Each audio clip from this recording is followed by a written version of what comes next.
আসসালামু আলাইকুম। আপনারা সবাই কেমন আছেন? আশা করি অনেক ভালো আছেন। তো আমাদের আইফোনে সরাসরি অ্যাপস লক করার জন্য কোনো নিয়ম বা কোনো সিস্টেম নেই।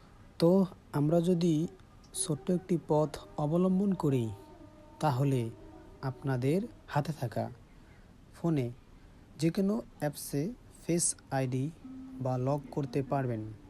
তো এটা করার জন্য iOS 16.7 জন্য খুবই ভালো। তো বন্ধুগণ, আমি কথা দীর্ঘায়িত না করে চলে যাব আইফোনের শর্টকাট অ্যাপসে। তো আমরা এখানে দেখতে পারবো নিচে অটোমেশন। তো আমরা অটোমেশনে ট্যাপ করব। তো এখানে আমরা উপরে দেখতে পারবো যে ক্রিয়েট পার্সোনাল অটোমেশন। তো আমরা এখানেই ট্যাপ করব। তো আমরা এখানে দেখতে পারবো অনেক অপশন আছে। অপশনগুলোর মধ্যে নিচে আমরা দেখতে পারবো যে অ্যাপস নামের যে অপশনটা আছে আমরা এখানে ট্যাপ করব। তো এখানে যাওয়ার পর আমরা এখানে দেখতে পারবো যে অ্যাপস যেখানে ক্লোজিং লেখা আছে ক্লোজ, যে আমরা এখানে ট্যাপ করব। তো আমরা এখানে যাওয়ার পরে আমরা আপনাদের যে অ্যাপসগুলো আপনি লোকেশন করবেন, তো আপনারা যেগুলো আপনাদের যে কোনো ইচ্ছা আপনি যে কোনো অ্যাপসকে লক করতে পারবেন।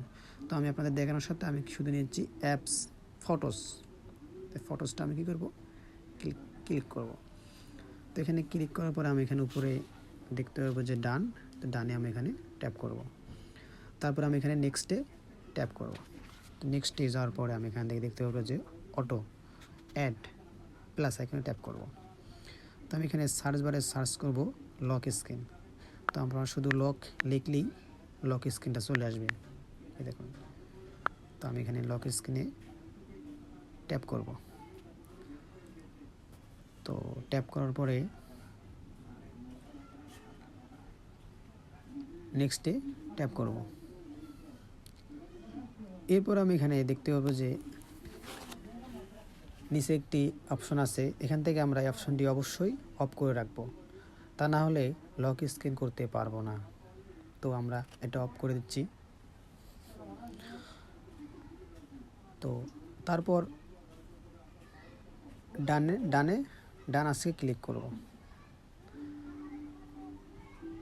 এখন আমাদের অ্যাপস লক হয়ে গেছে। তো আমরা একটু সরাসরি চেক করে দেখব। তো চেক করার জন্য আমরা প্রথমে চলে যাব আমাদের গ্যালারিতে। তো এখানে আমরা যে ফটোস অ্যাপসে লক করেছি, তো আমরা এখানে ট্যাপ করলেই সরাসরি ফেস আইডি লক দেখাচ্ছে। যদি আমি ফেস দিই তো সঙ্গে সঙ্গে কী হিসেবে লক আনলক হয়ে যাবে। তো বন্ধুগণ, এই পদ্ধতিটি আমার কাছে খুবই ভালো লেগেছে। আশা করি আপনাদের কাছেও ভালো লাগবে। এই ধরনের ভালো ভালো ভিডিও পেতে আমার চ্যানেলটি সাবস্ক্রাইব করে রাখুন, পাশে থাকা বেল আইকনটি চালু করে রাখুন। ভালো থাকবেন, সুস্থ থাকবেন। আল্লাহ হাফেজ।